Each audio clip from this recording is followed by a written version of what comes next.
오늘 성경 말씀은 사무엘하 12장 13절입니다. 우리는 죄가 성장하기 전에 막고 그 자리에서 도망가야 합니다. 왜냐하면 마귀의 전략 중에 하나가 조금씩이기 때문입니다. 한 번에 많이 자라지 않습니다. 마귀는 바보가 아니기 때문에 처음부터 강하게 밀어붙이지 않습니다. 조금씩 마음을 어지럽힙니다. 다윗도 인간이기에 완벽하지 못했습니다. 죄를 범하였습니다. 그러면 하나님이 나단 선지자를 통해 비밀스러운 죄를 드러내 책망하셨을 때 다윗은 어떻게 반응했는지를 알아보고 지금 우리들에게 필요한 교훈을 살펴보겠습니다. 하나님의 궤도 모셔오고 왕으로서 백향목궁에 평안히 살게 된 다윗은 한 가지 하나님의 궤가 휘장 가운데에 있는 것이 마음에 걸렸습니다. 그는 선지자 나단을 불러 하나님의 궤를 모실 성전을 지을 뜻을 밝혔습니다. 하나님을 위해 성전을 지으려는 다윗의 마음을 보신 하나님은 다윗에게 복을 주셨습니다. 사울과 달리 다윗은 하나님의 성전을 짓겠다는 생각을 하였습니다. 이것은 다윗이 전심으로 하나님을 사랑하기 때문에 가능한 것이었습니다. 다윗은 복을 약속하신 하나님께 감사하였습니다. 은혜는 하나님이 베푸시는 것이고 깨달아 감사하는 일은 우리의 몫입니다. 다윗의 감사는 올바른 반응이었습니다. 물론 얼핏 보면 다윗이 복을 받았기 때문에 감사하는 것 같지만 자신이 받은 복 때문이 아니라 하나님의 은혜에 대한 깨달음 때문에 감사한 것입니다. 실제로 의외로 우리 주변에는 감사할 조건이 널려 있는데도 하나님의 은혜에 대한 깨달음이 없어 감사하지 못하는 경우들이 많이 있습니다. 그러하기에 영적으로 깨달음이 있는 사람만이 범사에 감사할 수 있는 것입니다. 그런데 하나님의 마음에 맞는 다윗이었지만 안타깝게도 다윗은 큰 죄를 범하고 말았습니다. 이 사건은 다윗의 왕권이 어느 정도 안정된 후에 일어난 것이었습니다. 요압과 이스라엘 군대가 암몬 자손을 멸하고 랍바를 에워쌌을 때 다윗은 예루살렘에 머물러 있었습니다. 저녁쯤에 침상에서 일어난 다윗은 왕궁 옥상을 거닐다가 한 여인이 목욕하는 장면을 보고 그 여인이 누구인지 알아보도록 지시했습니다. 그 여인은 지금 전쟁에 나가 있는 우리아의 아내 밧세바였습니다. 다윗은 그 여인을 궁궐로 데려오게 하여 동침하였습니다. 그는 고의적으로 간음죄를 범했으며 이는 율법에서 죽임을 당해야 하는 죄였습니다. 그 후 밧세바가 임신한 사실을 전해 들은 다윗은 자신의 죄가 드러나는 것을 막고자 전장에 나가 있는 우리아를 불러서 집으로 보내 마치 밧세바가 남편 우리아의 아기를 가진 것처럼 꾸미려 하였습니다. 그런데 충신이었던 우리아는 요압과 왕의 부하들이 전장에 있는데 자기만 편하게 잘 수 없다며 왕궁 문에서 밤을 보냈습니다. 한 번 더 술을 먹인 뒤에도 우리아가 집에 내려가지 않자 다윗은 우리아를 맹렬한 전투의 선봉에 서게 하여 죽게 하라는 편지를 친히 우리아의 손에 들려 요압에게 보냈습니다. 요압은 왕의 명령대로 적과 가장 치열하게 싸우는 곳에 우리아를 보내 죽게 하였습니다. 이 정도면 다윗은 제정신이라 할 수 없습니다. 어떻게든 상황을 모면해 보려는 사악한 죄를 범한 것입니다. 그리고 나서 다윗은 우리아의 아내 밧세바를 왕궁으로 데려와 아내로 삼았습니다. 이러한 다윗이 행한 모든 일은 하나님이 보시기에 심히 악한 것이었습니다. 다윗이 목욕하는 여인을 쳐다볼 때 하나님은 그 여인을 보는 다윗을 보고 계셨습니다. 우리아의 아내인 것을 알면서도 왕궁으로 데려와 간음을 하고 그 사실을 덮으려고 우리아를 죽게 한 다윗의 행위를 하나님은 다 아셨습니다. 사람은 겉으로 드러나는 것밖에는 보지 못하지만 하나님은 그 사람의 마음도 보십니다. 그는 과거 이스라엘 백성들이 전쟁터에서 골리앗으로 인해 두려워했을 때 믿음으로 담대히 나아가 나라를 구했습니다. 사울 왕이 자신을 죽이려고 해도 2번씩이나 살려주었습니다. 사울을 피해 도망을 다니면서도 그일라 사람들이 고통을 당하자 구해주었습니다. 자기 가족과 자기를 따르던 부하 600명의 가족들이 아말렉 사람들에게 잡혀간 절망적인 상황에서도 하나님을 힘입어 용기를 내어 적을 쫓아가 구했습니다.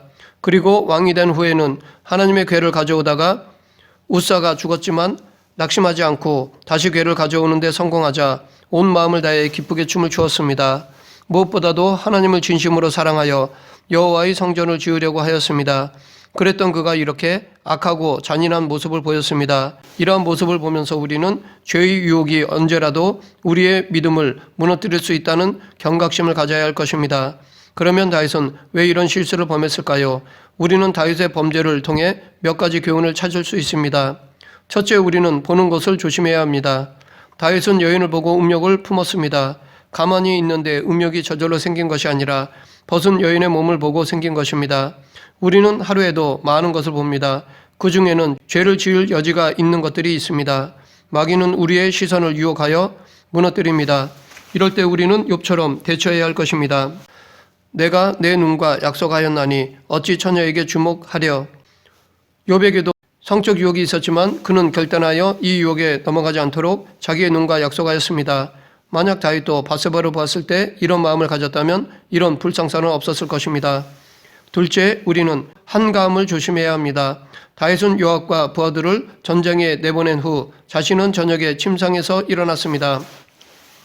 부하들이 전쟁터에 나가 싸우고 있으니 기도해야 할 상황인데도 다윗은 늦게 일어나 왕궁 옥상을 한가하게 거닐었습니다. 만약 다윗이 전쟁터에 나갔거나 그 시간에 말씀을 묵상하거나 기도했다면 죄를 짓지 않았을 것이라고 생각합니다.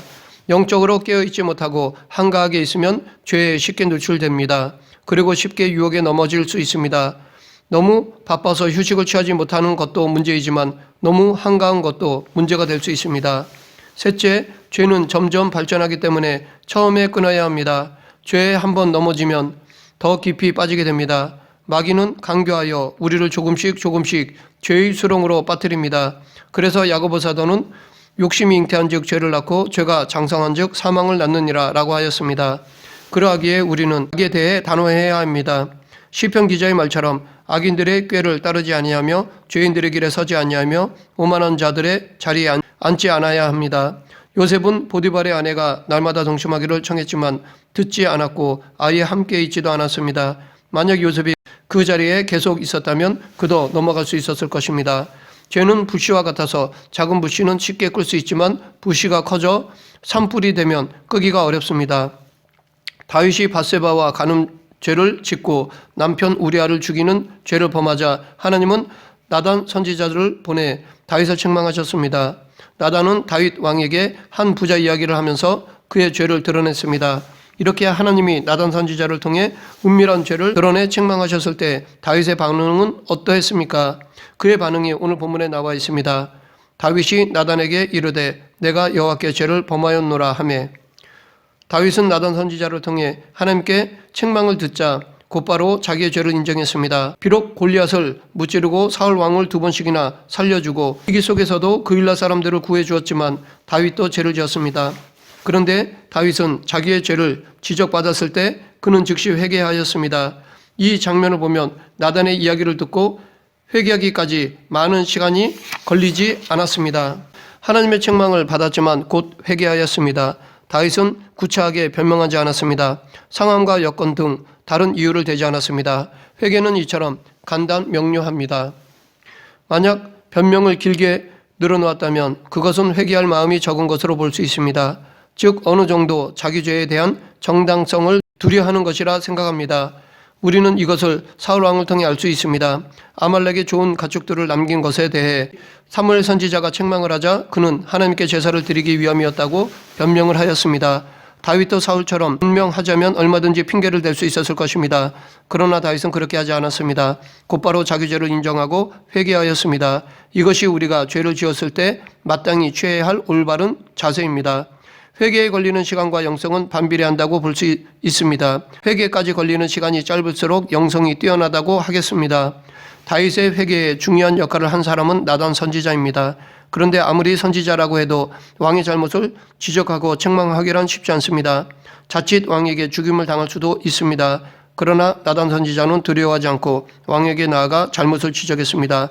물론 비유를 들어 간접적으로 하였지만 그것도 목숨을 건 행위였습니다. 이렇게 나단 선지자가 용기를 냈기에 다윗의 은밀한 죄가 드러났고 이렇게 죄가 드러났기에 회개의 자리로 갈 수 있었습니다. 자기가 저지른 일을 아무도 모를 것이라고 생각한 다윗은 그동안 나름대로 자기 합리화를 했는지도 모릅니다. 하지만 나단을 통해 그는 회개할 기회를 얻었고 회개함으로 하나님께 용서를 받았습니다. 나단이 다윗에게 말하되 여호와께서도 당신의 죄를 사하셨나니 당신이 죽지 아니하려니와 이렇게 나단의 역할은 하나님과 다윗 사이의 관계를 다시 회복시키는 것이었습니다. 이런 이유로 우리에게 믿음의 동역자가 필요합니다. 하나님의 길을 벗어나면 지적해 줄 수 있는 사람이 필요합니다. 이보다 더 확실한 것은 성경에 기록된 하나님의 말씀을 듣는 것입니다. 성경은 교훈과 책망과 바르게 함과 의로 교육하기에 유익하므로 성경을 가까이 할수록 하나님의 사람으로 온전해질 수 있습니다. 그러하기에 우리는 늘 영의 양식으로 매일매일 먹어야 할 것입니다. 말씀을 가까이 하는 것이 이렇게 중요한 것이기에 모세는 신명기 6장 4절부터 9절에서 쉐마 이스라엘로 시작하는 말씀을 기록하였습니다. 그런데 다윗이 비록 자기의 죄를 회개하여 용서는 받았지만 그 죄의 결과에 대해서는 자기 몫으로 감당해야 했습니다. 즉 다윗은 자기 죄로 말미암은 결과는 자기 스스로 감당해야 했습니다.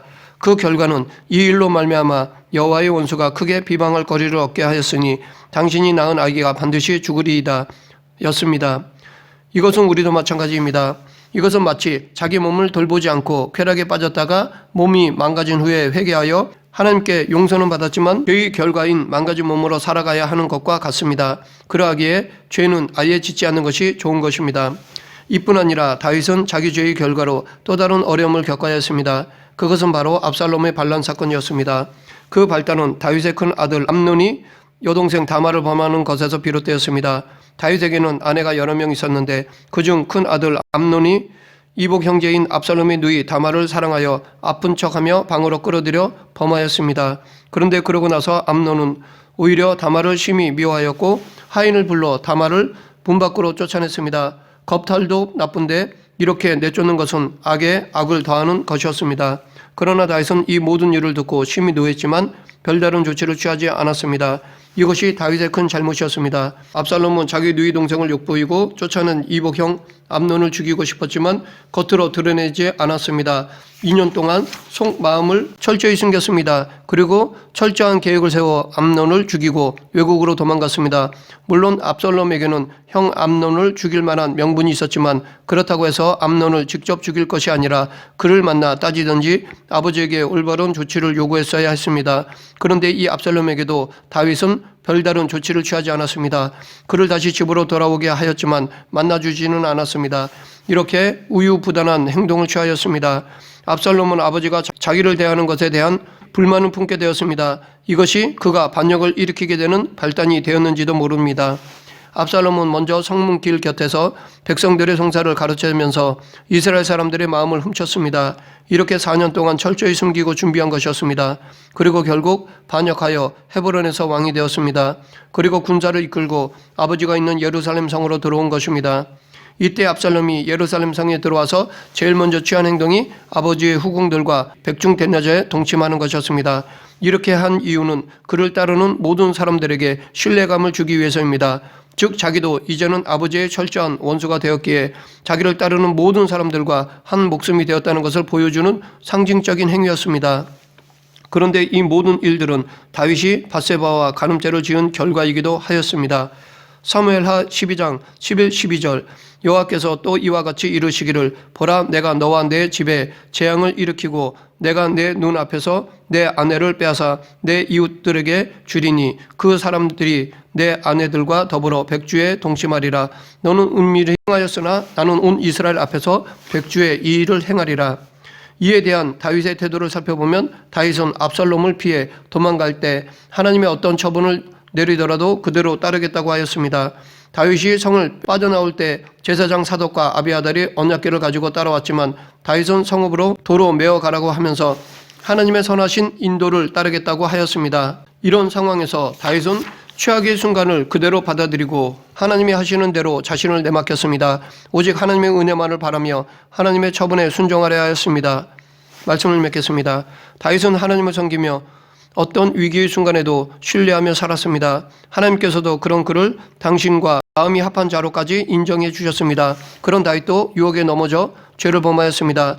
죄를 숨기기 위해 또 다른 죄를 지었습니다. 그러나 자기 죄를 지적하시는 하나님의 말씀에 즉각 회개하였습니다. 중심을 다해 회개하였습니다. 그래서 죄에 대한 용서를 받았습니다. 하지만 그 죄의 결과는 다윗이 감당해야 했습니다. 우리는 죄의 결과가 얼마나 무서운지를 다윗을 통해 알 수 있습니다. 그러하기에 우리는 죄를 멀리하며 늘 믿음으로 깨어 있어야 할 것입니다. 우리 모두 말씀을 마음에 새기며 기도로 깨어 거룩한 삶을 살아가는 그리스도인이 되길 간절히 축원합니다. 기도하겠습니다. 생사화복을 주관하시는 하나님 아버지, 죄를 멀리하고 늘 하나님의 말씀을 가까이 하는 그리스도인이 되게 하여 주시옵소서. 늘 기도에 깨어 있어 순간순간 다가오는 죄의 유혹을 물리치는 성도가 되게 하여 주시옵소서. 예수님 이름으로 기도드립니다. 아멘.